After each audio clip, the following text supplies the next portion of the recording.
Nagsimula ang kwento noong ika-12 ng Marso, 2005. Isang high school student na si Do Heon ang nasa harap ng pisara, inuukit ang isang kilabot na mensahe gamit ang talim. Humaharap siya sa lente, pinipindot ang record, at kinukunan ang sarili niyang nakakakilabot na huling sandali. Halos bulong na lang ang kanyang boses, ngunit hindi maikakaila ang galit sa kanyang mga salita habang isinusumpa niya ang lahat ng kakilala niya na mamatay. Walang pag-aalinlangan, inilapit niya ang malamig na bakal sa kanyang leeg at tinapos ang sariling buhay. Lumundag ang kwento sa Hunyo 12, kung saan isang dalagitang nagngangalang Saya ang abala sa kanyang karaniwang gawain, naghahanda para sa araw at nagmemensahe sa kanyang kapitbahay na si Jeon-woo. Nagmadali siyang lumabas upang salubungin siya sa may elevator at lubos na nabigla nang bigla siyang yumuko at magbigay ng mabilis na halik sa kanyang pisngi. Habang nagsisimula silang maglakad papuntang klase, nasalubong nila ang kaklase nilang si Nari, na halatang may malalim na nararamdaman para kay Jeon-woo. Bago pa makapagsalita muli si Nari, biglang sumulpot si Hyung-wook at tuluyang naputol ang usapan. Agad niyang napansin ang hindi maikakailang koneksyon sa pagitan nina Saya at Jeon-woo, at diretsahang tinanong kung magkasintahan ba sila. Bagaman mabilis nilang itinanggi at nilusutan ang tanong tungkol sa romansa, si Nari naman ang tumindig upang ipagtanggol sila. Dahil dito, napunta ang atensyon ni Hyung-wook kay Nari at diretsahan niyang tinanong kung may gusto rin ba siya kay Jeon-woo. Walang pag-aalinlangan, buong tapang niyang inamin ito na nagdulot ng matinding pagkailang sa grupo. Upang basagin ang biglaang tensyon, pabirong tinukso ni Hyung-wook na may gusto siya kay Nari, ngunit agad siyang tinanggihan nito ng walang pag-aatubili. Pagdating nila sa paaralan, inabot ni Hyung-wook ang kanyang laptop kay Ha-jun, isa pa niyang malapit na kaibigan, at humingi ng tulong tungkol sa teknikal na bagay. Agad namang pumayag si Ha-jun, ngunit isang mabilis na sulyap lang kay Saya habang papasok ito sa pinto, ang nagbunyag na may lihim din siyang pagtingin dito. Babalak pa lang sanang biruin ni Hyung-wook si Ha-jun tungkol kina Saya at Jeon-woo nang biglang pumasok ang kanilang guro at nakuha ang atensyon ng lahat. Ibinunyag ng guro ang mga resulta ng kanilang pinakahuling pagsusulit sa matematika. Habang natural na nakuha ni Ha-jun ang unang pwesto, ang tunay na ikinagulat ng lahat ay nang pumangalawa agad si Hyung-wook sa kanya. Nanatiling hindi makapaniwala ang buong klase at pabirong nagbubulungan ang mga kaklase na baka may daya ang nangyari. Habang lumalakas ang mga birong paratang, biglang nag-vibrate ang cellphone ni Hyung-wook dahil sa isang alerto mula sa app na Kirigo na nagsasabing natupad na ang kanyang kahilingan. Nang tanungin siya ng mga kaibigan tungkol sa mataas niyang marka, ipinakilala niya ang app at ang ritual nito, ang pagsulat ng birth details, pag-video ng kahilingan, at pag-upload nito. Ipinakita niya ang video bilang patunay, at kahit pinagtawanan siya ng barkada, naiwan si Saya. Ipinakita ni Hyung-wook ang countdown sa screen, pero binaliwala ito ni Saya at sinabing mag-aral na lang kaysa umasa sa digital na panluloko. Gayunpaman, may tensyong nagbabadyang mas komplikado ang lahat. Kahit ganoon, walang nararamdamang pagtingin si Nari kay Hyung-wook at mas gusto niyang iwasan ang nalalapit nitong birthday party. Nahuli niya itong ibinubulong ang kanyang pag-amin kay Saya, ngunit nagkunwari siyang walang alam sa pambabastos na yon. May banayad ding tensyon sa pagitan ni Saya at Nari, na pareho nilang palihim na pinag-aagawan ng atensyon ng iisang lalaki. Sa malayong lugar, isang babaeng kilala bilang Haetsal ang nagsasagawa ng kakaibang seremonya sa harap ng isang ahas. Kasama niya sa bahay ang isang kaibigang nagngangalang Bangwol. Nagbabala ang puting ahas na may paparating na dayuhan, kaya inutusan ni Haetsal si Bangwol na maghanda ng patalim para sa kanilang proteksyon. Samantala, sa akademya, nahihirapan si Jeon-woo na ipagpatuloy ang kanyang high jump routine matapos siyang madiskwalipika noong nakaraang season. Sinusubukan ni Saya na pakalmahin ang kanyang kaba, hinihikayat siyang linisin ang isipan at basta tumalon na lang. Pagkatapos ng kanilang session, tinawag ng trainer si Saya upang ibalita ang mahahalagang updates. Isinasaalang-alang siya para sa development squad ng bansa. Tuwang-tuwa si Saya kahit na binigyang diin ng mentor na mula ngayon ay mahigpit ng kinakailangan ang training tuwing Sabado. Kinagabihan, nahirapan si Hyung-wook na mag-concentrate habang nire-review ang isang assignment. Napansin ni Ha-jun na lumulunok siya ng ilang kapsula. Biglang tumunog ng malakas ang audio ni Saya mula sa kanyang device, ngunit agad niyang natuklasan na chinichismis pala siya nito sa kanilang mga kaklase. Isang madilim na pagbabago sa kanyang isipan ang tahimik na nabasag. Paulit-ulit niyang sinubukang kontakin siya. Sa wakas, sinagot niya ang tawag habang nagdiriwang ng pagkakapili sa national squad kasama si Jeon-woo. Nang mabanggit niyang kailangan niyang laktawan ang birthday party nito, agad niyang binaba ang tawag. Sinubukan niyang tumawag muli, ngunit tuluyan nang naka-off ang kanyang device.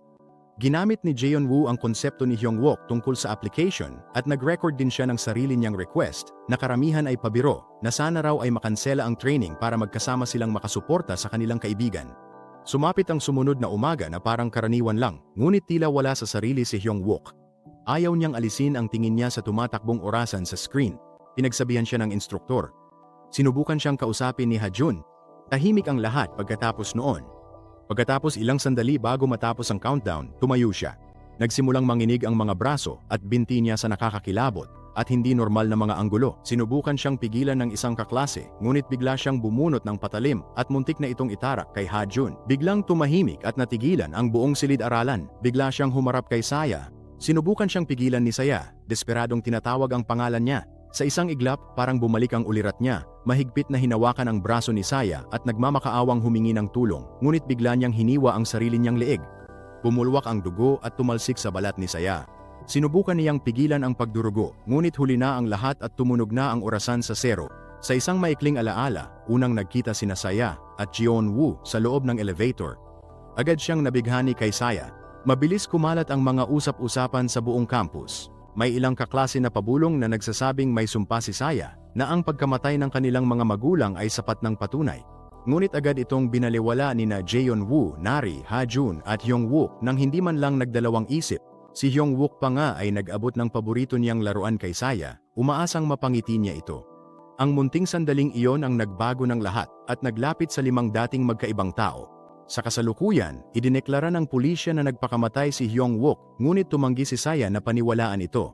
Pagkalabas niya sa klinika ng paaralan, nagtungo siya sa gym upang maghanap ng malinis na damit, ngunit bigla niyang napansin ang laruan at bumalik sa kanya ang mga alaala ng nagdaang gabi. Nang umagang iyon, pinuntahan niya si Wook para magregalo. Alam niyang hindi siya makakadalo sa selebrasyon dahil sa ensayo, kaya halos hindi kumibo si Wook. Mukha siyang hapo, ngunit gumaan ang loob niya sa pagdalaw ni Saya. Tiniyak niya kay Wook na darating din ang iba, ngunit nagdududa pa rin ito. Iginiit na hinding-hindi pupunta si Jeon-woo.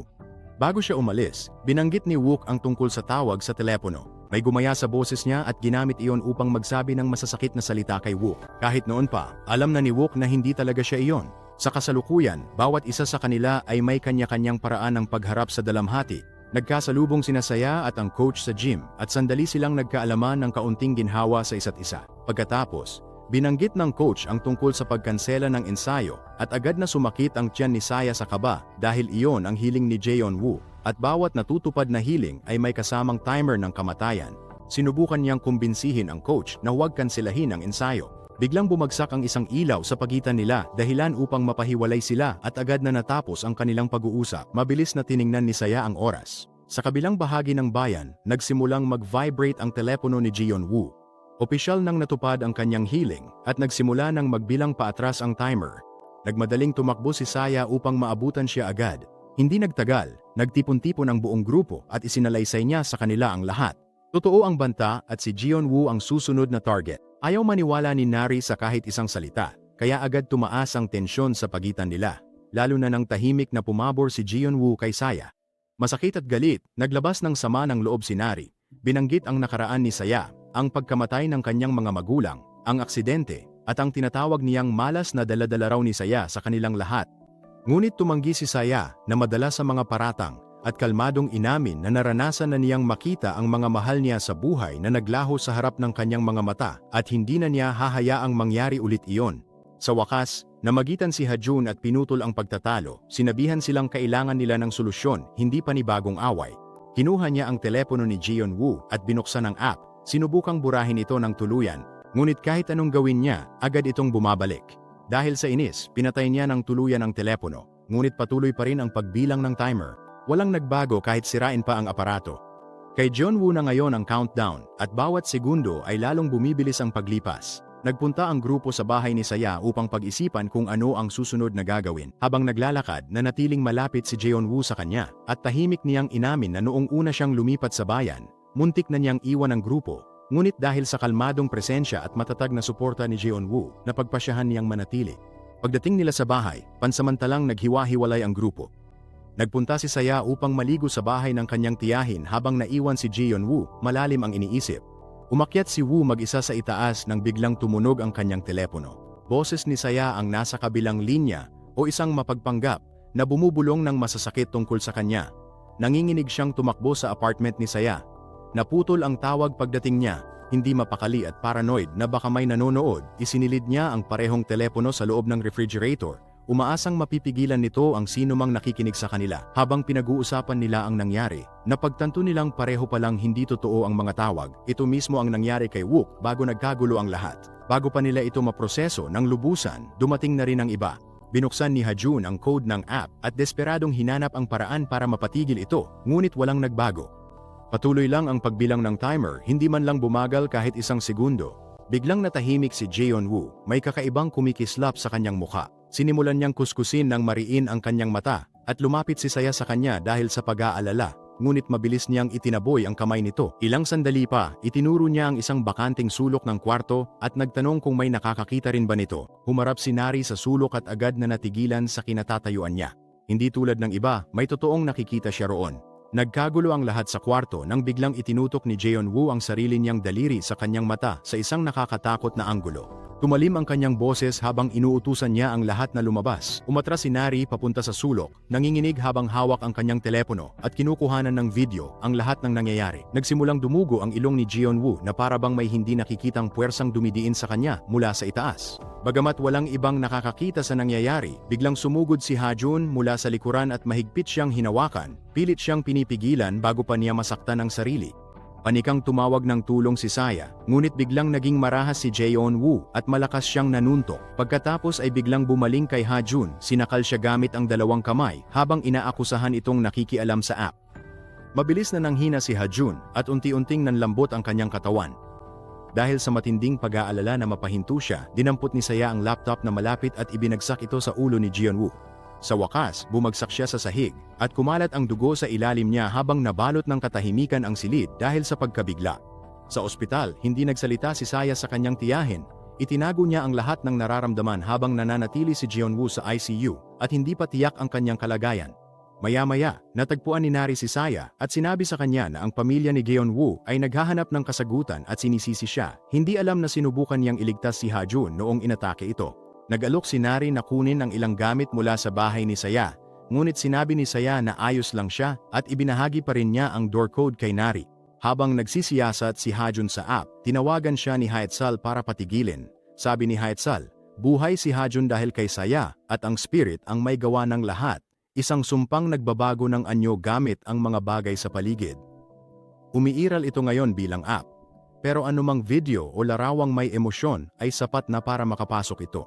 Sinabi ni Haetsal kay Ha-jun na pumunta siya sa kanya, ngunit nag-atubili si Ha-jun na alala niyang minsan siyang itinaboy nito. May biglang nagbago, parang ahas na gumagalaw sa ilalim ng ibabaw, nag-iba ang boses niya, naging mas matalim at mas apurahan habang nagtatanong tungkol kay Saya, nagbababala na nasa panganib si Saya. Nagkat ang eksena kay Saya, hawak ang panulat, isinusulat ang kanyang kahilingan habang biglang bumagsak ang kalagayan ni Jeon-woo sa ICU. Sa isang iglap, nag-trigger ang kilos ng isang bisyon na hindi niya makontrol. Bumaha sa kanyang isipan ang imahe ng aksidente ng kanyang mga magulang nang walang babala. Dumating si Ha-jun sa ospital, ngunit huli na siya. Nagawa na ni Saya ang kanyang kahilingan at naibalik si Jeon-woo sa sandali bago nagsimula ang lahat.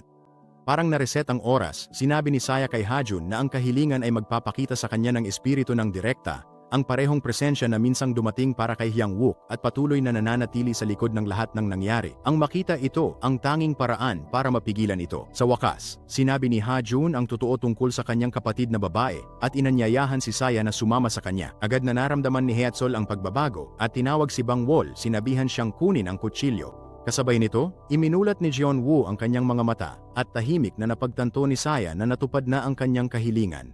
Nasa loob ng bahay ni Saya si Nari nang matagpuan niya ang telepono ni Jeon-woo at binuksan ito. Inihahambing ang dalawang timer habang pinag-aaralan niya itong mabuti. Napansin ang 8 oras na agwat sa pagitan ng dalawang countdown. Biglang huminto ng tuluyan ang isa sa mga timer. Natupad ni Saya ang hiling at nailigtas si Jeon-woo. Inamin ni Ha-jun na hindi umalis ng bansa ang kapatid na si Hyeat-sol. Nagsyaman ito kaya nagsinungaling si Ha-jun para protektahan ang lihim. Pagkatapos, naghanda at sabay-sabay nang kumilos ang grupo. Nakakuha sila ng taxi, ngunit naputol ang kanilang ruta nang harangan ng isang natumbang puno ang daan. kaya napilitan silang maglakad na lamang. Makapal at nakakakaba ang gubat na kanilang tinahak at ang tensyonadong katahimikan sa pagitan nila ay lalo pang nagpapabigat sa sitwasyon. Kahit ang mga walang kwentang tunog sa mga damuhan ay sapat na para magdulot ng taranta at sigawan habang lalo silang lumalalim sa loob. Nang sa wakas ay marating nila ang lugar ni Hitsol, huminto si Ha-jun sa may pasukan. Hindi mapakali, ipinaliwanag niya na hindi kailanman pinapayagan ni Bangwol ang mga dayuhan na lumampas sa puntong ito at na si Hitsol mismo ay nakatali rito, hindi makaalis, at nagbabala na ang pagtawid sa hangganan ay sinasabing may dalang nakamamatay na kapalit. Bago pa magpatuloy ang pagtatalo, biglang lumitaw si Bangwol at hindi inaasahang tinanggap sila sa loob na nagpakalma sa tensyon. Sa loob, biglang tumunog ang telepono ni Saya at ang boses na narinig niya ay parang kay Jeon-woo, nagtatanong kung bakit hindi siya bumisita at kung nasaan siya. Agad na naramdaman ni Hitsol na may kakaiba sa tawag. Nagsimulang magpaliyab at mamatay isa-isa ang mga kandila at biglang sumugod si Hitsol, sumisigaw kay Saya na huwag sagutin ang tawag. Nagbababala na ang boses na nagpapanggap na si Jeon-woo ay hindi talaga siya kundi ang espiritong sumusubok sa kanya. Nang tumanggi si Saya na sumagot, naging mapanakit ang boses sa telepono at biglang nag-iba ang ekspresyon niya. Naging maputla at walang tutok ang kanyang mga mata habang nanigas ang kanyang mga kamay, gamit ang lubid para mapatalsik ang telepono mula sa kanyang pagkakahawak. At sa isang sandaling nakakakilabot, umikot ang ulo ni Saya sa isang imposibleng anggulo bago tuluyang nanigas ang kanyang katawan. Agad na kumilos si Hitsol, sinabihan si Ha-jun na natatakan na ng espiritu ang kaluluwa ni Saya.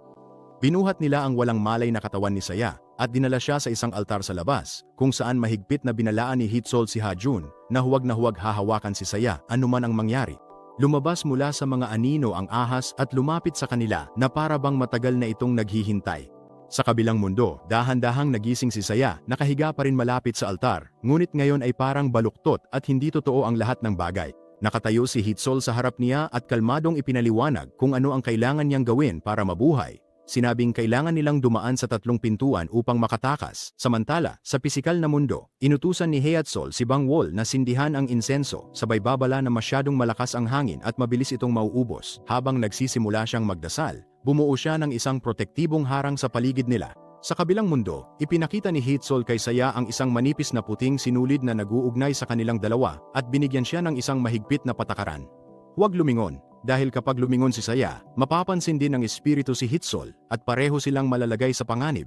Sa kanilang harapan, unti-unting nabubuo ang isang pintuan mula sa wala. Isinuot ni Hyeatsol ang kanyang maskara at nawala sa loob nito. Iniwang mag-isa si Saya muli. Naglakad si Saya pasulong, binuksan ang pinto at pumasok sa isang pasilyo ng paaralan na mula pa lang sa simula ay may kakaibang pakiramdam. Parang isang alaala na nabaluktot. Nagsimulang magbalik-tanaw sa paligid niya ang pagkamatay ni Wook sa mga pira-pirasong tagpo.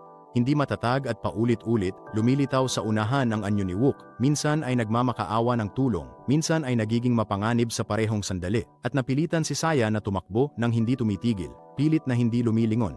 Isang pangalawang pinto ang nabuo sa harap niya, habang sa pisikal na mundo ay tumatawag si Hyeatsol ng isa pang insenso upang mapanatiling matatag ang ritual. Sa kabilang daigdig, muling ipinakita kay Saya ang aksidenteng kinasangkutan ng kanyang mga magulang at napakalakas ng hatak ng alaala na halos hindi siya makagalaw, naguguluhan kung mananatili o magpapatuloy. Ngunit itinulak siya ng tinig ni Hitsol na magpatuloy, pinaalalahanan siyang huwag tumigil. Kasabay nito, binalaan ni Bangwol na malapit nang maubos ang insenso at mataray na sumagot si Hyeatsol na kung sila ay matrap, kailangang hanapin ni Saya ang sarili niyang paraan palabas. Sa kabilang bahagi ng silid, tahimik na pinapanood ni Ha-jun ang lahat ng nangyayari. Pinakikinggan ang lumalalang pagkataranta ni Bangwol habang patuloy na lumalala ang sitwasyon. Sa kadahan-dahang inilabas ang kanyang telepono, nag-download ng Kirigo app at tinitigan ito ng hindi nagsasalita. Samantala, pinilit ni Saya ang sarili niyang lumapit sa ikatlong pinto, ngunit sa mismong sandaling mahawakan niya ito, sumabog ito sa isang marahas na bugso ng puwersa. Ang sumunod na alam niya, nagising siya sa loob ng bahay ni Hyeatsol na naroon sina Ha-jun at Bangwol sa tabi niya, sinasabing tapos na ang lahat. Ngunit nananatili pa rin sa kanyang isipan ang boses ni Hyeatsol na nagbababala na hindi pa tapos ang ikatlong pinto. Biglang nagsimulang mangisay at magbaluktot ng hindi normal si Ha-jun, nagpapakita ng mga palatandaan ng pagkasanib katulad ng nangyari kay Jeon-woo noon. Agad na sinabi ni Hyeatsol kay Saya na huwag siyang lilingon anuman ang mangyari, habang iginiit naman ni Bangwol na ang tanging paraan para mapalaya si Ha-jun ay tapusin ng tama ang ritual. Umiikot si Saya. Napansin ng multo si Hyeatsol. Sa realidad, dumudugo ng matindi si Hyeatsol. Nabiyak ang kanyang pagkukunwari. Inutusan niya si Bangwol na buksan ang portal. 3 minuto na lang ang natitira, babala niya.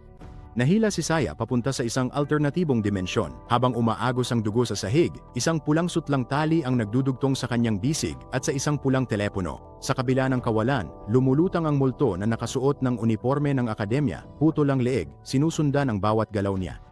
Nakabitin ang mga bangkay at nakaputing tela, bumubuhos ang mga lamang loob.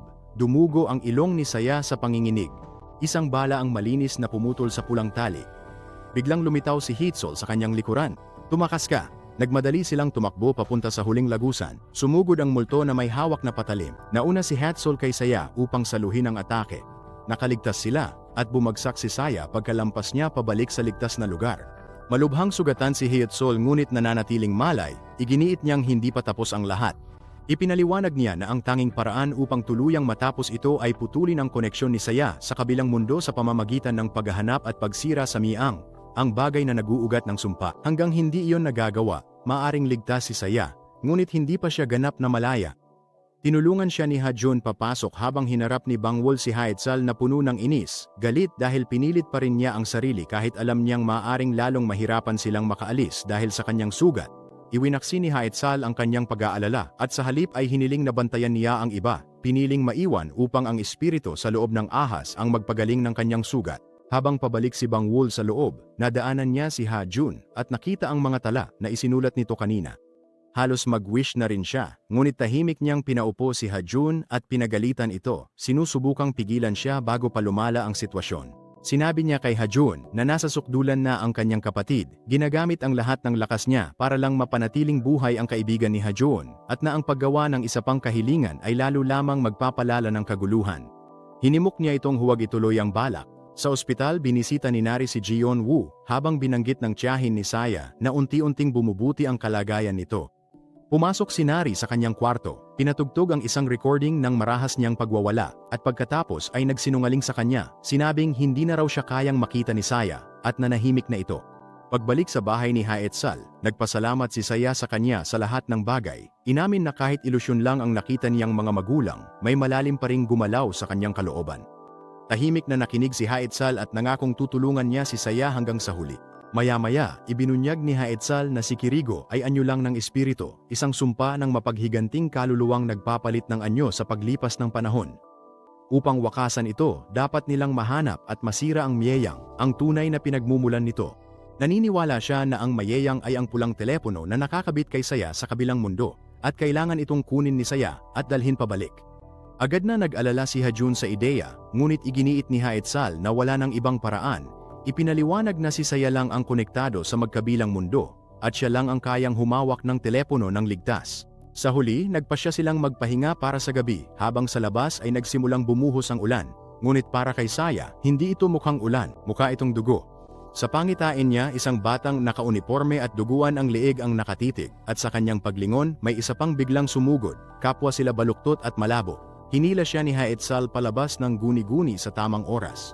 Ipinipilit ni Saya na ayos lang siya sa kabila ng lahat. Bago sila umalis, isinusuot ni Haetsal ang isang pulseras na proteksyon sa kanyang pulsuhan at mahigpit siyang pinaalalahanang huwag itong alisin at huwag sumagot sa anumang tawag, at hiniling kay Bangwol na bantayan ang grupo habang sila ay naghahanap ng Mieyang. Sa labas, tahimik na nagpapasalamat si Ha-jun sa kanyang kapatid habang mabigat sa kanyang kalooban ang kaalamang nakakulong ito sa lupain ng kagubatan. Pinapalakas ng loob siya ni Bangwol, nangangakong makakahanap siya ng paraan para mabago iyon. Samantala, sa kabilang bahagi ng bayan, kusanang lumabas ng ospital si Jeon-woo at dumiretso sa bahay ni Saya, kung saan naghihintay na si Nari at sinabing ipinadala siya ng tiyahin ni Saya. Nag-alok siyang tulungan si Jeon-woo na hanapin ang kanyang telepono, habang palihim na itinatago ang katotohanang nasa kanya na pala ito. Kasabay nito, pumunta sina Saya, Ha-jun, at Bangwol sa bahay ni Ha-jun upang kunin ang laptop ni Hyung-wook. Determinado silang alamin kung paano niya unang natuklasan ang Kirigo at tuklasin ang pinagmulan ng lahat ng kanilang kinakaharap. Habang tinitingnan ang laptop, may biglang mensahe sa Discord ni Hyung-wook mula sa kaibigang nakabalita sa kanyang pagpanaw at halatang nabigla na nagpapahiwatig na sangkot siya sa mas malalang bagay. May itinatago pang gamit ang kaibigan na ipinabantay ni Hyung-wook at makikipagkita siya para ibigay ito. Lingid sa kanyang kaalaman, nag-abang ang tatlo gamit ang tracking ni Ha-jun sa digital na aktibidad ni Hyung-wook para matukoy ang tagpuan hanggang sa matunton nila si Minsu. Nang mapansin ni Minsu na may kakaiba, siya ay nataranta at tumakbo at nauwi ang sitwasyon sa isang habulan na nagtapos sa isang rooftop matapos siyang 2 beses na aksidenteng masalpok ng pinto habang tinatangkang tumakas. Nang maipit na siya, sa wakas ay inamin ng binata na siya ang orihinal na nagpadala ng link ng Kirigo app kay Wook. Ibinunyag din niya na may 2 babae na minsang nag-aral sa USA at sa paaralan ng iba pa. Isa sa kanila ay si Do-hee, anak ng isang shaman, habang ang isa namang babae, si Siwon, ang siyang responsable sa paglikha ng Kirigo app. Ibinahagi rin ng binata ang mga larawan ng 2 babae sa kanila, na nagbigay sa grupo ng kanilang unang totoong palatandaan kung saan maaaring nagsimula ang sumpa. Matapos makita ang post na may mga larawan, nagpasya si Bangwol na kailangan nilang hanapin ang babaeng konektado sa sumpa. Kaya nagtungo ang grupo sa bahay ng shaman. Dinala sila ng kanilang paglalakbay sa isang liblib na lugar at matapos akyatin ang walang katapusang hagdan sa tahimik na kabundukan, bumalot na ang gabi sa kanila. Sa kanilang paglalakbay, nadaanan nila ang isang maliit na tindahan na pagmamay-ari ng isang matandang babae na nagkuwento pa tungkol sa pamilya ng shaman. Ipinaliwanag niya na si Do-hee ay hindi talaga anak ng shaman. Ang totoong anak ay isang nagngangalang Siwon at wala ni isa sa kanila ang nakita sa nakalipas na 3 taon dahil bigla silang nawala ng walang paliwanag. Matapos marinig ito, nagpatuloy ang grupo patungo sa abandonadong lugar, umaasang matuklasan kung ano talaga ang nangyari roon. Nang sa wakas ay marating nila ang bahay ng shaman, nadatnan nilang wasak na ang buong lugar, kalat-kalat ang lahat sa loob na parabang iniwan ito ng nagmamadali. Nang makita ang kalagayan ng bahay, naging mapagduda si Bangwol at napabulong na parang hindi ito tahanan ng isang tunay na shaman. Gayunpaman, bago pumasok, pinatayo niya ng magkalapit sina Ha-jun at Saya habang gumuguhit siya ng protektibong bilog sa paligid nila. Mahigpit niyang binalaan ng dalawa na anuman ang mangyari, huwag na huwag silang lalabas sa bilog, at kung hindi siya bumalik sa loob ng 10 minuto, kailangan nilang tumakbo pabalik sa kotse nang hindi lumilingon. Inutusan niya silang manatili sa loob ng sasakyan hanggang sumikat ang araw, anuman ang marinig nila sa labas. Matapos ibigay ang babala, pumasok si Bangwol mag-isa sa bahay, habang sa labas ay muling nakita ni Saya ang parehong nakakatakot na espiritu na nakamasid sa kanya mula sa dilim. Hindi na napigilan ni Saya ang sarili at sinimulan niyang sundan ang espiritu habang ito ay papalalim sa dilim sa unahan niya. Ilang sandali pa, huminto ang anino sa isang lugar at tahimik na itinuro ang lupa bago tuluyang naglaho. Nalito si Saya, tumingin siya sa ibaba at natuklasan ang isang uniforme ng paaralan kasama ang isang lumang litrato na nagpapakita kina Do-hee at Siwon na magkasama. Nagsimula siyang magtanong kung ano ang gustong ipahiwatig ng espiritu sa kanya at kung bakit siya dinala roon sa simula pa lang. Samantala, sa loob ng bahay ng shaman, natuklasan ni Bangwol ang isang nakatagong pinto sa ilalim ng mga guho. Ngunit sa pagbukas niya nito, tumambad sa kanya ang buong lugar na nababalutan ng dugo. Nabagabag siya sa nakita at tahimik na nagtataka kung kaninong dugo ang maaaring nagkalat sa lahat ng bagay sa loob. Habang sinusuri pa ni Bangwol ang lahat sa loob ng nakatagong silid, bigla niyang narinig ang sigaw ni Saya at Ha-jun sa labas. Agad siyang nagmadaling lumabas, ngunit napagtanto niyang wala na roon ang dalawa sa huling pinag-iwanan niya sa kanila. Nagdulot ng matinding takot habang naghahanap siya sa paligid hanggang sa makarating siya sa parehong lugar kung saan sila dinala ng espiritu kanina. Ang higit na nagpapabagabag kay Saya ay ang pagkaunawang hindi pa naman talaga sila sinasaktan ng espiritu hanggang ngayon. Tila ginagabayan sila nito sa mga pahiwatig.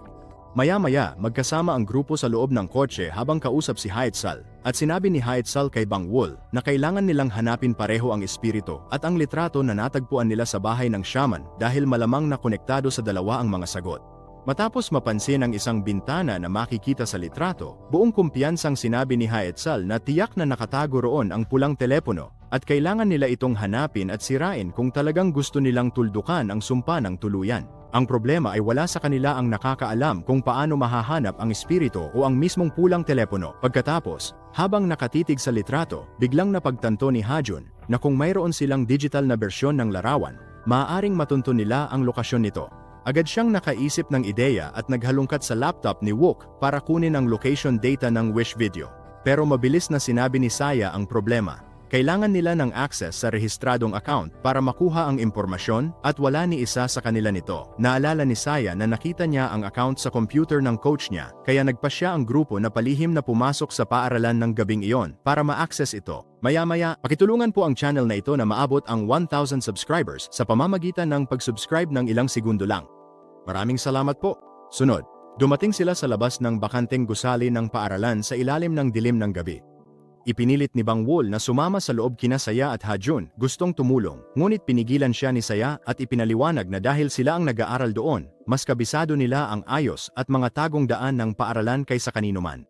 Sinabihan niya si Bang Wol na maghintay sa labas habang sila ay papasok at babalik agad sa lalong madaling panahon. Sinuri ni Bang Wol ang kanyang ghost meter muli at napansin niyang wala namang kakaibang signal sa paligid ng paaralan sa mga oras na iyon, kaya matapos ang kaunting pag-aalinlangan, pumayag na rin siya at hinayaang pumasok ang dalawa ng mag-isa. Pumasok sila sa paaralan sa pamamagitan ng isang tagong daan na tanging sina Saya at Jeonwoo lang ang nakakaalam. Isang lagusan na orihinal na ginawa ni Jeonwoo para makapag-practice si Saya nang hindi nakikita ng iba. Dahil alam na ni Saya ang lahat ng password ng coach, madali niyang nabuksan ang computer ng coach. Sa sandaling binuksan ni Ha-jun ang data ng Kirigo app, may lumitaw na nakakagulat sa screen na ikinabigla nilang pareho.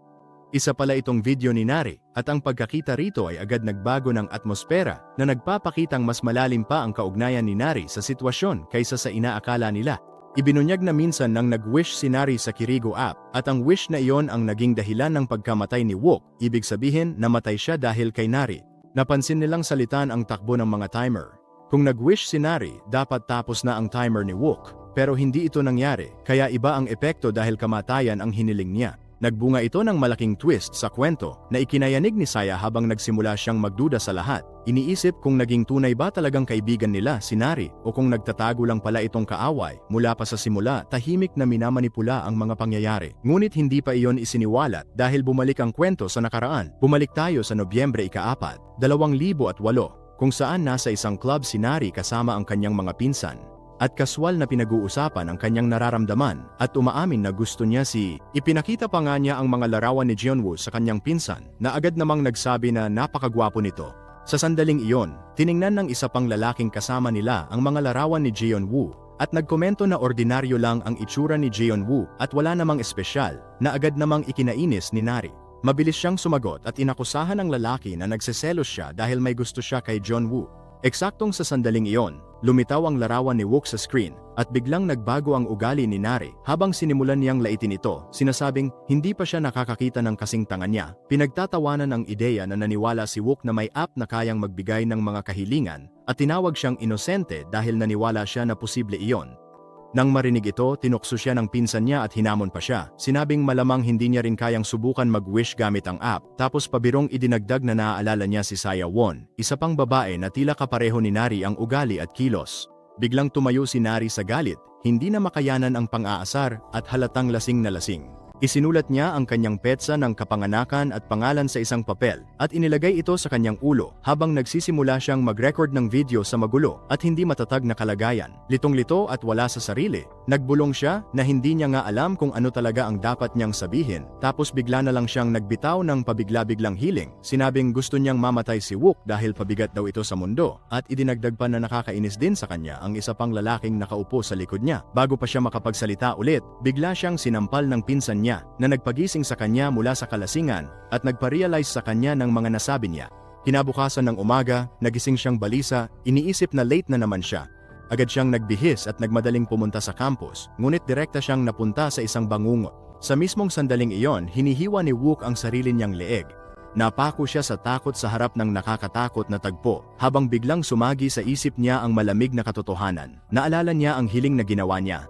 Saktong-sakto, tumunog ang notification sa kanyang device na kinukumpirma ang pagkakatupad ng kanyang hiling at agad na nagsimula ang 24 na oras na countdown sa kanyang screen. Dahil dito, tuluyan siyang nataranta. Hindi siya makapaniwala, hindi niya matanggap kung paano nagbunga ng totoong kamatayan ang isang pabirong hiling. Lalong lumalala ang kanyang dinaranas na takot dahil sa matinding pagkahilo at pagkahapo mula sa pag-inom ng nakaraang gabi. Dahil sa sobrang sama ng kanyang pakiramdam, napilitan siyang magsuka sa banyo. At habang naroon siya, bigla niyang narinig ang mga babaeng nagbubulungan malapit sa kanya. Sinisisi siya sa pagkamatay ni Wook at sinasabing sinadya raw ni Nari na hilingin ang kanyang kamatayan. Takot na takot siya, kaya dali-dali siyang lumabas para harapin sila, ngunit walang tao sa pasilyo at ganap itong walang laman. Ilang sandali pa, napansin niyang nagmamadaling tumatakbo si Saya na parang natataranta, kaya sinundan niya ito at nadiskubre niyang si Jeonwoo ay gumawa rin ng isang kahilingan. Isang kahilingang natupad na. Dahilan upang magsimula ang kanyang sariling countdown timer. Ngunit sa gitna ng kaguluhan, napansin ni Nari ang mas kakaibang bagay. Sa mismong sandaling nagsimula ang timer ni Jeonwoo, biglang huminto ang sarili niyang timer na nagpapakita na ang sumpa ay tila nailipat mula sa kanya papunta kay Jeonwoo. Ito na rin ang nagpapaliwanag kung bakit kakaiba ang kilos ni Nari buong araw na iyon. Kahit na palaging kasama ang kanyang mga kaibigan, palihim niyang dinadala ang takot at guilt sa lahat ng nangyari. Ngunit nagsimulang maghinala si Saya na mas marami pang itinatago si Nari sa kanila kaysa sa kanyang inamin. Maya-maya, sumama si Nari kina Saya at Ha-jun sa bahay ni Saya, kung saan lahat ay desperadong sinusubukang pigilan ang timer bago ito maubos. Doon unang nakita ni Nari ang spirito mismo at napagtanto ni Saya na maaaring konektado pa rin ang sinulid ni Nari sa nilalang sa pamamagitan ng timer hanggang ngayon. Ngunit may isang bagay na hindi makatuwiran dahil habang marahas na inatake ng espiritu sina Ha-jun at Saya, hindi nito direktang sinaktan si Nari noong araw na iyon, kaya't napatanong silang lahat kung anong uri talaga ng koneksyon ang mayroon sa pagitan niya at ng sumpa. Ang kakaiba ay hindi kailanman direktang kinausap ng espiritu si Nari at nananatiling misteryo pa rin ang dahilan nito sa ngayon. Maya-maya, bumalik ang kwento sa sandaling nagising si Nari sa ospital. Matapos makipag-usap sandali kay Saya, ginamit niya ang dahilan ng pagkuha ng mga gamit para bumalik sa bahay, ngunit ang totoong dahilan niya ay para kunin ang telepono ni Jeonwoo. Nang makita niya ito sa wakas, biglang huminto ang kanyang countdown timer, dahilan upang siya ay lubos na malito. Nagsimula siyang magtanong kung paano iyon posible dahil huminto na rin ang sarili niyang timer noong nag-wish si Jeonwoo, kaya hindi niya maintindihan kung bakit biglang natapos din ang timer ni Jeonwoo. Dahil sa matinding pagnanais na makakuha ng sagot, agad niyang sinubukang tawagan sina Saya at Ha-jun, ngunit sa mga sandaling iyon ay nasa hermitage pa rin ang dalawa, abala sa paglutas ng sumpa at paghahanap ng katotohanan sa likod nito. Dahil wala sina Saya at Ha-jun sa hermitage, wala ni isa sa kanila ang sumagot sa mga tawag ni Nari. Kaya nagpasya na lang siyang magpadala ng mensahe kay Saya at sa wakas ay ibunyag ang lahat ng katotohanang matagal na niyang itinatago. Ngunit bago niya ito magawa, biglang may lumitaw na mensahe sa telepono ni Jeonwoo mula kay Saya na nagsasabing maaaring natuklasan na nila kung paano mapapatigil ang timer at maililigtas silang tatlo, habang hinihiling din na huwag munang sabihin ni Jeonwoo kay Nari ang kahit ano. Ang pagbasa ni Nari ng mga salitang iyon ay agad siyang napuno ng galit at pagkalito at nagsimula siyang mag-isip kung lahat ng nangyari hanggang ngayon ay bahagi nga ba ng plano ng espiritu mula pa sa simula. Nagsimulang maghinala si Nari na sinadya ng espiritu na manipulahin ang kanyang mga damdamin, sinasadyang pag-awayin siya sa iba upang magamit siya laban sa kanila balang araw. Pagkatapos noon, isang pulang nilalang na parang uod ang nakita na pumapasok sa katawan ni Nari na nagpapakita na sinusubukan ng espiritu na ganap na kontrolin siya. Pagkatapos ay lumipat ang eksena pabalik sa bahay ni Saya, kung saan dumating na rin si Jeonwoo na naghahanap ng nawawala niyang telepono. Agad na nagsinungaling si Nari sa kanya, sinabing pumunta lang siya roon para kunin ang ilang gamit para sa kapatid ni Saya. Ipinaliwanag ni Jeonwoo na naroon siya dahil kailangan niyang hanapin ang kanyang cellphone at nagsimula siyang maghalughog muli sa bahay. Ngunit kahit saan siya tumingin, hindi niya makita ang telepono. Sa huli, lumapit siya kay Nari at nagtanong kung maaari niyang hiramin ang telepono nito sandali, umaasang matutulungan siya nitong malaman kung saan napunta ang sarili niyang device. Tinukso siya ni Nari, sinabing parang boyfriend niya ito kung makahingi ng telepono pero ibinigay pa rin niya ito. Maingat na pinag-aralan ni Jeonwoo ang video sa kanyang device at tahimik na sinabi kay Nari na naalala niyang may nakita siyang nakatayo sa likod niya noong araw na iyon, isang babae na may malalim na sugat sa mukha. Inamin niya na gusto niyang bumalik sa paaralan sa gabi upang mag-imbestiga palalo, lalo na sa mga record na nakaimbak sa klinika ng paaralan. Ngunit umamin din siyang kinakabahan siyang pumunta mag-isa, kaya't hiniling niya kay Nari na samahan siya. Pagkatapos ay bumalik ang kwento sa kasalukuyan, kung saan nasa loob na ng paaralan sina Nari at Jeonwoo, matapos pumasok sa parehong lihim na daan na orihinal na ginawa ni Jeonwoo para kay Saya. Sabay silang lumalim pa sa loob ng gusali. Sa loob ng klinika ng paaralan, natuklasan ni Jeonwoo ang mga medical na record ni Siwon. Ngunit sa halip na ipakita ito kay Nari, mabilis niyang pinunit ang mga papel, isinilid sa kanyang bulsa at hinarap siya na may pagdududa sa mga mata. Sinabi niya sa kanya na alam niyang may tinatago siyang katotohanan at pinaalalahanan siyang nakita rin niya ang mangkukulam sa bahay ni Saya noong araw na iyon. Itinuro niya na sa video na kinunan ni Nari, paulit-ulit nitong itinutok ang kamera sa mismong lugar kung saan nakatayo ang espiritu at tinanong kung paano niya naituon ng eksakto sa walang laman na espasyo kung hindi niya ito nakita mismo. Dahil sa pagkakadiin ng kanyang mga tanong, dahan-dahang inilabas ni Nari ang isang kutsilyo at malamig siyang tinitigan bago magsalita. Agad na naging mapanganib ang tensyon sa pagitan nila. Inakusahan ni Nari si Jeonwoo na dinala lang siya roon para takutin siya, ngunit agad siyang sinabihan nito na mali ang pagkakaintindi niya sa lahat. Bago pa siya makapagpaliwanag, biglang inamin ni Nari na kung nalaman na ni Jeonwoo ang ganito karami, tiyak na natuklasan na rin nito ang totoo tungkol sa kanyang healing at ipinagtapat niyang siya ang naghangad na mamatay si Wook. Sa narinig, tuluyang napahinto si Jeonwoo sa gulat, hindi makapaniwalang nagawa ni Nari ang isang bagay na ganoon kasama. Tuluyan nang nagpakawala ng emosyon si Nari at sinabi kay Jeonwoo na ngayon ay nauunawaan na niya silang lahat. Naniniwala siyang lihim na nagsanibpuwersa ang lahat laban sa kanya, kaya binanggit niya ang mga kakaibang mensaheng lumitaw kanina bilang patunay. Iniisip na sinasadya ng iba na magtago ng mga bagay mula sa kanya. Pilit na pinapakalma ni Jeonwoo si Nari at ipinaliwanag na hindi iyon ang iniisip niya. Sinabi niya kay Nari na na-factory reset na niya ang kanyang telepono, kaya't isa na lang itong walang laman na device at hindi na dapat tumatanggap ng mga mensahe. Sa paliwanag ni Jeonwoo, sandaling natigilan si Nari sa pag-iisip, ngunit biglang lumitaw muli ang parehong pulang uod at gumapang papasok sa kanyang mata. Pagkatapos noon, bigla niyang marahas na inatake si Jeonwoo bago tumakbo palabas ng silid. Sinubukan siyang pigilan ni Jeonwoo, ngunit nang tumingin siya ng diretso sa mga mata ni Nari, nakita niya ang pulang uod na gumagalaw sa loob nito at napagtanto niyang kontrolado na si Nari ng espiritu. Kasabay nito, nasa labas pa rin ng paaralan si Bangwol, litong-lito at hindi alam kung aling daan ang dapat niyang tahakin papasok, kaya't naghahanap siya ng may pagkainis ng ibang pasukan. Samantala, desperadong sinusubukan ni Jeonwoo na sirain ang nakalak na pinto habang lalo pang lumalala ang sitwasyon. Biglang nakita ni Jeonwoo ang parehong nakakatakot na espiritu na papalapit sa kanya mula sa dilim, at dahil sa takot sa nakita niya, napilitan siyang tumakbo para iligtas ang sarili. Ngunit mabilis siyang naabutan ng nilalang at muli siyang tinangkang patayin. Sa huling sandali, dumating si Bangwol at nailigtas siya, ngunit agad ding inatake ng espiritu si Bangwol. Habang nagkakagulo, may bubog na tumama sa mata ni Bangwol, dahilan upang masira ang kanyang paningin at halos hindi na siya makakita sa isang bahagi. Kahit ganoon, hindi pa rin natatapos ang bangungot. Tumingin si Bangwol sa unahan at nakita niyang muli napapalapit ang espiritu. Ngunit bago pa sila maabot nito, bigla na lamang itong naglaho ng walang babala.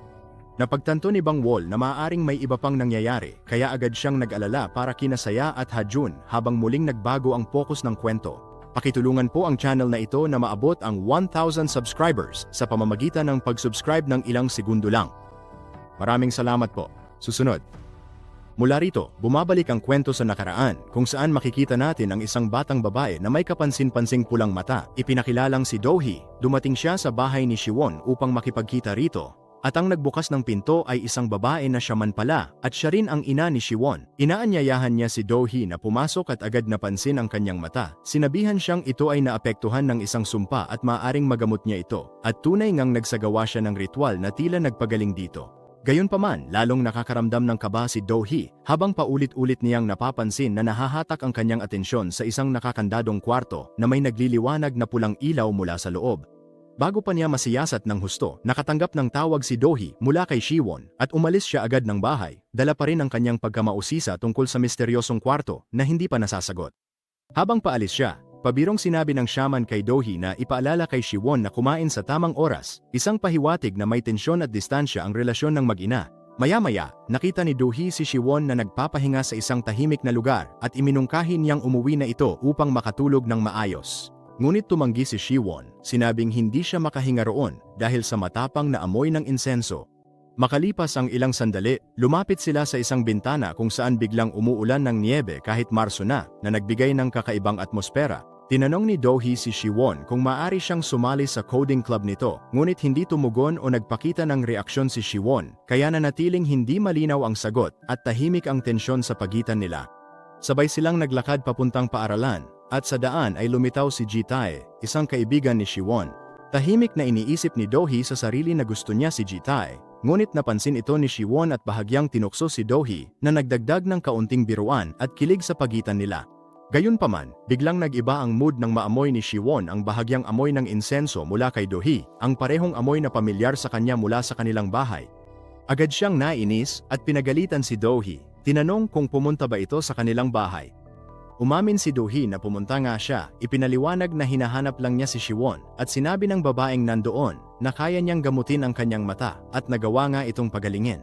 Ngunit imbes na mapanatag, lalong nagalit si Siwon habang nakikinig kaya't lalong tumindi ang tensyon sa pagitan nila. Dito natin natutunan ang isa pang mahalagang detalye. Ipinapakita si Siwon bilang matigas ang ulo at makasarili, samantalang si Do-hee naman ay mabait at maunawain sa iba. Gayunpaman, nagsimulang maghinala si Siwon na baka sinusubukan ni Do-hee na tuklasin ang kanyang mga lihim, kahit na hindi naman siya kailanman inisip ni Do-hee sa ganoong paraan, at tapat talaga siyang itinuturing na matalik na kaibigan. Sa kabila nito, sinasadya ni Siwon na ilayo ang sarili niya sa iba at pigilan si Do-hee na sumali sa coding club, dahil natatakot siyang baka may makaalam ng totoo tungkol sa kanya. Kaya hindi niya pinapansin si Do-hee sa paaralan, kaya lumalalim ang agwat nila habang tumatagal. Sa sumunod na eksena, kasama ni Siwon ang coding club para sa feedback ng app, nang biglang sabihin ni Ji-tae, "Kapag nanalo tayo sa kompetisyon, tutuparin ko ang kahit anong hiling mo," kaya nagtawanan ng lahat. Pagkatapos ay nagkomento ang isa sa mga kaibigan ni Siwon. May kasama na si Siwon na katulad ni Do-hee sa tabi niya. Hindi na niya kailangan ng iba pa. Hindi niyo ba alam na ang nanay ni Do-hee ay isang shaman na pumatay sa sarili niyang asawa? Delikado talaga ang batang yon. Natatakot talaga ako sa kanya. Ngunit nanatiling tahimik si Siwon. Biglang nagmungkahi ang grupo kay Siwon. Bakit hindi tayo gumawa ng app na base sa shamanism? Isang app kung saan isusulat ang kaarawan at pwedeng magbigay ng taos-pusong mga kahilingan na kalaunan ay matutupad. Gayunpaman, inisip ni Siwon na walang saysay ang buong ideya at umalis siya ng galit. Dito, inihatid ni Do-hee pauwi ang ina ni Siwon at sinabi ng ina kay Do-hee, "Sige, silipin mo ang kwartong iyon. Alam kong matagal mo nang gustong makita kung ano ang ginagawa ko roon." Pagkarinig nito, pumasok si Do-hee sa kwarto at sinimulang suriin ang mga bagay na nakalagay sa paligid, sabay sabing, "Ang cute naman ng lahat ng ito." Pagkatapos ay sinabi ng shaman sa kanya, "Maaari mong kunin kung alin ang gusto mo. Isipin mo na lang na regalo ko iyon sa'yo." Pagkatapos ay itinuro niya ang ilang nakasabit na manika at nagtanong kung ano ang tawag sa mga iyon. Sumagot naman ang babae, "Ang tawag dito ay tali. Kung may kailangang hulihin at isabit sa leeg, ito ang ginagamit. Napakasimple lang talaga. Kahit ikaw, kaya mo ito. Kailangan mo lang ng buhok o dugo ng taong iyon. Ilagay mo dito, balutan ng sinulit at hintayin hanggang sa mamula ang sinulit." Nalilito siyang sumagot, "Hindi ko talaga maintindihan ang ibig mong sabihin." At ipinaliwanag ng shaman kay Do-hee, ibig sabihin, kailangan ng sariwang dugo para sa ritual na ito. Ipinagpatuloy pa niya ang pagpapaliwanag ng lahat kay Do-hee. Ngunit sa sandaling iyon, dumating si Siwon at nang makita niya si Do-hee, nagalit siya at nagsimulang lumayo. Gayunpaman, mabilis siyang pinigilan ni Do-hee at sinubukan niyang ipagtanggol ang sarili niya. Ngunit pinutol siya ni Siwon. Galit na sinabing nababasa niya ang lahat ng ginagawa nito. Inaakusahan siyang nangangalap ng dumi at naghahanap ng mga sikreto para gamitin sa pananakot. Bago tuluyang umalis, na galit. Pagkatapos, naupo si Do-hee sa kanyang kwarto, lubos na pinanghihinaan ng loob. Biglang bumalik si Siwon, na kumikilos ng sobrang kakaiba. Tiningnan niya ito at sinabi, "Alam mo ba na kapag isinulat mo ang iyong kaarawan at ang iyong hiling mula sa kaibuturan ng iyong puso, natutupad talaga ito?" Pagkatapos ay isinulat niya ang kanyang sariling petsa ng kapanganakan sa isang piraso ng papel at idineklara, "Sana mamatay ang nanay ko dahil labis ko siyang kinasusuklaman." "Oh, ayan, sinabi ko na. Nagbahagi ako ng sikreto sa iyo, hindi ba? Ngayon, ikaw naman ang magsabi ng hiling mo, yung hindi mo pa kailanman inamin sa kahit sinong tao." Sumagot siya, "Gusto kong makipag-date kay Ji-tae." Narinig ito ni Siwon at bigla siyang tumawa, tinutokso siya at tinanong, "Iyan ba ang tawag mong hiling?" Pagkatapos ay sinimulan niyang i-record si Do-hee gamit ang kanyang telepono at idineklara, "Tingnan mo, siguradong matutupad ang gusto mo." Ngunit makalipas ang ilang sandali, nag-iba ang tono niya at idinagdag, "Minsan talagang tinatakot mo ako dahil mas naiintindihan mo ako kaysa sa kahit sino." Lubos na nalito si Do-hee sa sinabi. Lumipat ang eksena sa susunod na araw sa paaralan, kung saan ang icon ng Kirigo application ay si Do-hee mismo ang nagdisenyo. Tunay na natuwa siya para kay Siwon. Pagkatapos nito, lumipat ang eksena kay Siwon na abalang-abala sa pagde-develop ng Kirigo application na iyon. Gayunpaman, habang ginagawa niya ito, naramdaman niyang may malaki siyang pagkakamali, dahilan upang biglang sumulpot ang maraming madidilim na supernatural na puwersa papalapit sa kanya. Samantala, makikita ang kanyang ina na dumudugo ng matindi mula sa ilong at bibig. Nang mapagtanto ng ina na malapit ng magkamali ng malaki ang kanyang anak, inilibing niya ng malalim sa lupa ang uniforme ni Siwon, mga hibla ng buhok, at ang partikular na litrato na iyon. Nagsimula siyang magdasal ng isang protektibong ritual, nagmamakaawa, "Pakiusap, protektahan mo ang aking anak, ilipat mo sa akin ang kanyang parusa." Sa mismong sandaling iyon, pumasok siya sa eksaktong silid kung saan nagsimula ang lahat ng kaguluhan. Napuno siya ng matinding takot sa nakita niya, kaya't nagpasya siyang kailangang selyuhan ang pintuang iyon magpakailanman. Gayunpaman, patuloy pa rin siyang dumudugo ng matindi habang ipinapakita sa eksena na naligtas si Siwon. Kinabukasan ng umaga, dumating si Do-hee sa bahay ni Siwon habang hinahanap siya. Sa halip, nakita niya ang ina ni Siwon na parang baliw na naguhukay sa bakuran. Isang tanawin na labis na nakakagimbal, kaya't napilitan siyang umalis dahil sa matinding takot. Ngunit bigla niya itong nahuli at sinabi, "May hihilingin ako sa iyo, pakiusap, iligtas mo ang anak ko." Hindi niya alam kung gaano kalaking pagkakamali ang nagawa niya. "Palihim mong ilagay ang papel na ito ng talisman sa bag niya, pakiusap." Sabi ni Do-hee sa kanya, "Ma'am, sumama na lang po kayo sa akin sa ospital." Ngunit sumagot siya, "Hindi, iwan mo na lang ako, ayos lang ako, iligtas mo na lang ang anak ko, pakiusap." Pagkatapos nito, dali-dali siyang tumakbo para hanapin si Siwon. Gayunpaman, napagtanto niyang hindi siya makapagsalita kay Siwon dahil napapaligiran ito ng kanyang mga kaibigan. Lungkot at umiiyak, umalis siya sa lugar. Sunod, makikita natin si Do-hee na palihim na inilalagay ang papel na talisman sa bag ni Siwon. Ngunit sa mismong sandaling iyon, dumating si Siwon at, nang hindi nagtatanong, sinampal siya sa mukha bago umalis.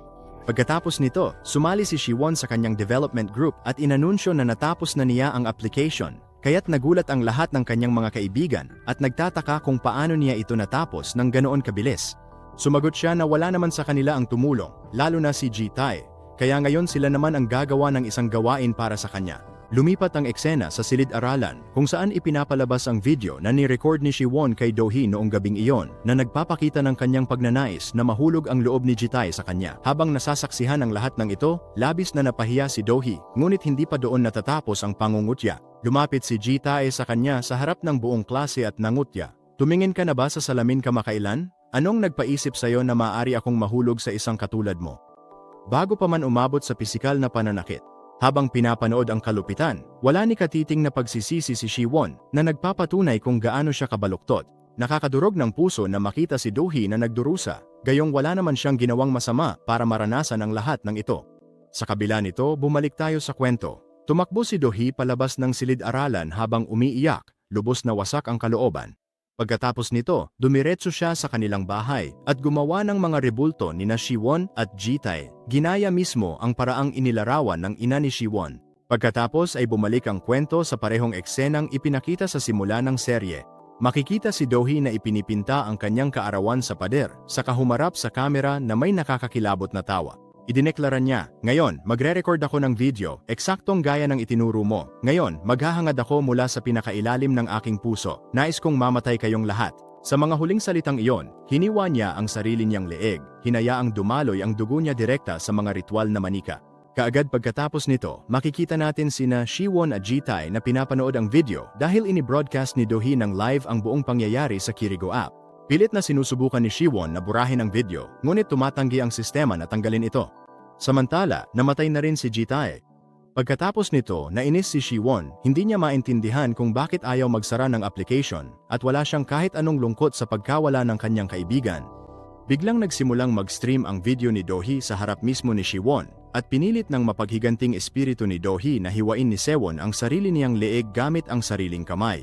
Ayaw magpadala sa takot, buong lakas na lumaban si Siwon para pigilan ang kanyang kamay, ngunit sa gitna ng pakikibaka ay nagkaroon siya ng malalim na sugat sa mukha bago siya tuluyang namatay. Dumadanak ang kanyang dugo sa kanyang device na nagpatibay ng sumpa sa mismong telepono. Ngayon, ang Kirigo application ay pinapalakas na ng kasamaan hindi lang ng isa, kundi ng dalawang mapaghiganting espiritu. Pakitulungan po ang channel na ito na umabot sa 1,000 subscribers sa pamamagitan ng pag-subscribe ng ilang segundo lang. Maraming salamat. Sunod. Samantala, lumipat ang eksena kina Saya at Hajun, nakatatapos lang mag-download ng kinakailangang data at naghahanda ng tumakas. Biglang sumulpot si Nare at inatake sila, sumugod gamit ang isang metal na pamalo. Bago pa niya masaktan si Saya, iniharang ni Hajun ang sarili at tinanggap ang malakas na hampas. Bagamat nanginginig at desperadong mapakalma ang sitwasyon, tinawag ni Saya si Nari at sinabi, "Alam na namin ang buong katotohanan ngayon, pero hindi kita sinisisi. Alam kong inakala mong laro lang ito. Hindi mo naman ginusto na may totoong mamatay dahil lang sa isang hiling." Sa pagkarinig nito, naging emosyonal si Nari, ngunit sa mismong sandaling iyon, sinimulan siyang brutal na atakihin ng mapaghiganting espiritu. Dumating si Bangwol sa lugar, nakita ang nilalang at agad na gumanti ng atake. Gayunpaman, nagawang dakmain ng espiritu si Nari habang ito'y umatras, malinaw na balak siyang gamitin para sa sarili nitong madilim na layunin. Matapos ang magulong pangyayari, nagmadali ang grupo papuntang ospital dahil malubhang nabali ang kamay ni Hajun. Sa gitna ng tensyon, nagkaroon ng bihirang sandali ng pagkakalapit sina Bangwol at Hajun nang, sa kauna-unahang pagkakataon, tinawag siya ni Hajun nang may lambing bilang bayaw. Pagkatapos kumalma ang lahat, ginamit ng grupo ang na-decrypt na datos upang matunton ang eksaktong lokasyon ng broadcast ng huling video ni Do-hee kung saan siya nagpakamatay at matagumpay nilang natukoy ang mga koordinado. Napagtanto ng grupo na kailangan nilang hanapin ang orihinal na pulang telepono kung saan nagmula ang sumpa dahil ito lamang ang susi upang putulin ang siklo at ayusin ang lahat. Agad silang nagpunta sa nasabing lokasyon. Habang papunta, kumonsulta sila kay Haetsal na nagbunyag ng mahalagang detalye. Tanging si Saya lamang ang may kakayahang hawakan ang partikular na teleponong iyon nang walang masamang mangyayari. Nagbigay siya ng huling paniniguro, sinabihan si Saya na huwag matakot dahil hanggat nakatali pa rin ang protektibong tali sa kanyang pulso, walang masamang mangyayari sa kanya. Sa muling pagtibay ng kanilang loob, nagpapatuloy ang grupo kahit na aktibong gumagawa ng mga hadlang ang mapaghiganting espiritu upang harangan sila. Matindi nitong inaatake ang grupo at habang pinoprotektahan sila, nagtamo ng malulubhang sugat si Bangwol. Sa kabila ng sakit, hinihikayat niya sina Saya at Jeonwoo na manatiling matatag at magpatuloy sa paghahanap ng telepono. Matagumpay na natuntun ni Saya ang eksaktong lugar at halos maaabot na niya ang aparato nang biglang lumitaw ang mapaghiganting espiritu sa anyo ni Nari at biglang umatake kay Saya. Agad na sumaklolo si Jeonwoo at sinaksak si Nari gamit ang ritual na kutsilyo na siyang nagwasak sa pagkakahawak ng espiritu sa kanya. Nabuwag ang ilusyon at si Nari ay tuluyang bumalik sa dati at napaiyak na lamang sa sahig. Sa mismong sandaling iyon, napulot na rin ni Saya ang isinumpang telepono. Nang makita ni Saya si Nari na umiiyak sa matinding dalamhati, nilapitan niya ito at mahinahong sinabi, "Sumama ka sa akin, umalis na tayo rito." Ngunit biglang tumawa si Nari ng nakakakilabot at may panguuyam na sinabi, "Hindi ko kayo papayagang makaalis dito," bago marahas na pinunit ang proteksyong sinulid mula sa pulsuhan ni Saya.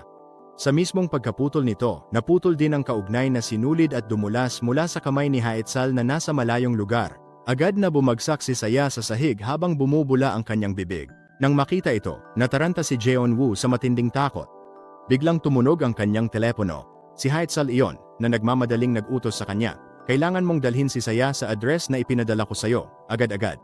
Ngunit sa kabila ng sakit, hingal na sabi ni Saya, huwag mong gawin. Lahat ng ito ay isang bitag. Nilalansi ka lang niya, huwag kang makinig sa kanya." Hindi niya maintindihan kung ano ang dapat niyang gawin. Bigla niyang napansin ang metro na ibinigay sa kanya ni Bangwol at napagtanto niyang iyon din ang parehong espiritu. Sa pag-iisip na iyon, agad siyang nagtungo sa Hermitage. Samantala, muling nakipag-ugnayan sa kanya si Hitsol at sinabi, "Magpapalipad ako ng parol sa langit, sundan mo ang liwanag nito at iyon ang gagabay sa iyo papunta sa Hermitage." Gayunpaman, nakialam ang espiritu bago pa ito mangyari. Pinapatay ang lahat ng ilaw sa paligid ng Hermitage kaya naging imposibleng hanapin ang daan. Kasabay nito, marahas nitong itinulak si Jeonwoo at pumasok sa katawan ni Saya, pagkatapos ay nagsimulang tumawa habang sinasabi, "Ngayon, tingnan natin kung paano mo siya ililigtas." Ilang sandali pa, sa wakas ay nakita ni Jeonwoo ang parol na pinalipad ni Hitsol. Tumingala siya sa langit, nilakasan ang loob at idineklara, "Anuman ang mangyari, ililigtas ko si Saya ko." Pagkasabi nito, binuhat niya si Saya gamit ang natitira niyang lakas at dinala ito kay Hitsol, nagmamakaawa, "Pakiusap, iligtas mo siya." Makalipas ang ilang sandali, lumipat ang eksena kay Saya sa paaralan, kitang-kita ang takot at pagkalito niya habang malapit lang sina Jeonwoo, Hajun at Nari. Sinusubukan siyang patahanin ng tatlo sa pagsasabing, "Ayos na ang lahat ngayon, natapos na rin sa wakas ang app na iyon." Gayunpaman, hindi nagtagal, naramdaman niyang may kakaiba sa sitwasyon na para bang ang lahat ng nasa paligid niya ay pawang kasinungalingan lamang. Sa loob ng mundo ng espiritu, makikita natin si Hitsol na winawasak ang cellphone. Ngunit sa kabila ng pagkasira ng telepono, kakaiba dahil hindi pa rin nawawala ang sumpa at wala ni isa ang makalabas mula sa mundo ng espiritu. Nang makita ito, napagtanto ni Hitsol na nagkamali siya ng malaki. Hindi lang pala isang telepono ang may dala ng sumpa, kundi dalawa. Parehong naapektuhan ang mga telepono ni Siwon at Do-hee, ibig sabihin, matatapos lang ang sumpa ng laro kung parehong masisira ang dalawang telepono. Dahil dito, nilapitan ni Hitsol si Saya sa loob ng mundo ng espiritu at sinabi, "Kailangan mong hanapin ang telepono ni Siwon." At sa mismong sandaling iyon, napansin nilang dalawa na itinuturo ng espiritu ni Do-hee ang isang direksyon na para bang gusto niyang ipakita kung saan nakatago ang telepono ni Siwon. Nang mapagtanto ito, mabilis na nakaisip ng plano si Hitsol. Nagpasya siyang abalahin ang espiritu ni Siwon at inutusan si Saya na hanapin ang telepono. Samantala, ginaya mismo ni Hitsol ang anyo ni Do-hee at inaliw ang espiritu ni Siwon habang pilit na sinusubukan ni Saya na buksan ang pinto. Saktong dumating si Nari doon matapos ipaliwanag ng espiritu ang lahat sa kanya. Ngayon, pati ang mga kaibigan ni Saya ay nagsimulang ituring siyang kaaway. Pilit na ipinaliwanag ni Saya ang lahat sa kanya, ngunit tumanggi itong umintindi at bigla siyang inatake na nagdulot ng matinding pagdurugo. Hindi na umaasta si Nari bilang kaibigan at tuluyan nang tumalikod sa kanya. Patuloy siyang pinapalo ni Nari ng paulit-ulit hanggang sa tuluyang mawalan ng malay si Saya. Samantala, sa wakas ay nahuli na ng espiritu ni Siwon si Hitsol, ngunit kahit ganoon, isinugal pa rin ni Hitsol ang sarili niyang buhay para ipagpatuloy ang laban at pinigilan ng espiritu habang sinasabi, "Ginawa kong talismang sarili ko para kontrolin ka. Hanggat patuloy na dumadaloy ang dugo ko, wala kang magagawa." Sa mismong sandaling iyon, dumating si Saya na may dalang telepono at sinira ito gamit ang palaso. Pagkatapos noon, tuluyan nang natapos ang lahat at parehong nagkamalay muli ang dalawa. Sa sumunod na eksena, makikita ang lahat na magkakasamang nakaupo sa klase. Gayunpaman, wala sa grupo sina Nari at Wook. Natapos na ang kanilang semestre. Ngunit hanggang ngayon, labis pa ring namimiss ng iba ang kanilang mga kaibigan.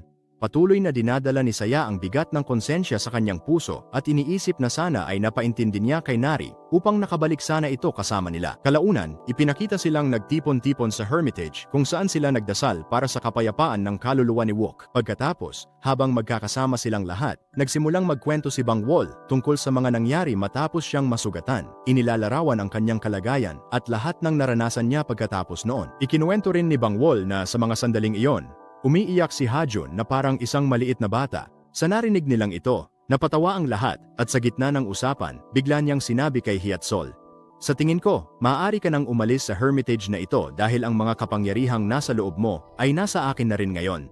Sa narinig niyang iyon, lubos siyang nabigla. Pagkatapos ay tumingin siya ng diretso sa mga mata nito at napansin niyang unti-unting namumula ang isa sa mga iyon. Sa sumunod na eksena, ipinakita ang parehong batang dating kaibigan ni Wook na palihim na naghuhukay ng nakabaong telepono malapit sa paaralan at isinaksak ito para mag-charge. Lumabas na telepono pala iyon ni Nari. Makalipas ang kaunti, nagsimula siyang makipag-usap online sa isang tao at sinabi ng taong iyon, narito ang password ng telepono ni Nari. Pagkabukas niya nito, binuksan niya ang Kirigo app sa loob ng device, ang parehong app na minsang ginamit ni Nari na nagpapahiwatig ng nakakatakot na posibilidad na baka isinumpa pa rin ang telepono ni Nari at maaaring kumalat muli ang sumpa. At dito nagtatapos ang drama. Ano sa tingin mo ang mangyayari sa susunod? Ibahagi ang iyong opinyon sa mga komento sa ibaba. Huwag kalimutang mag-like at mag-subscribe. Hanggang sa muli. Sa huli, ipinapakita ng If Wishes Could Kill na hindi lahat ng healing ay nagdadala ng kaligayahan. Minsan, ang mga bagay na pinakaaasam natin ang siya ring nagiging dahilan ng ating pagdurusa kapag hindi natin naisip ang magiging kapalit. Ipinapaalala ng serye na ang tunay na kasiyahan ay hindi nasusukat sa pagkakaroon ng lahat ng gusto natin, kundi sa pagiging responsable sa ating mga desisyon, pagtanggap sa mga bagay na hindi natin kontrolado, at pagpapahalaga sa mga taong nananatili sa ating tabi. Dahil sa huli, ang pinakamahalagang biyaya sa buhay ay hindi ang natutupad ang bawat hiling, kundi ang matutunan nating mamuhay ng may pagmamahal, pagpapakumbaba at pasasalamat. Maraming salamat po sa patuloy na pagsuporta sa Nilagang Money. Hanggang sa muli! Kung nagustuhan mo ang aral sa istorya na to, huwag kalimutang mag-subscribe sa channel at pindutin ang notification bell para lagi kayong updated sa mga susunod nating uploads.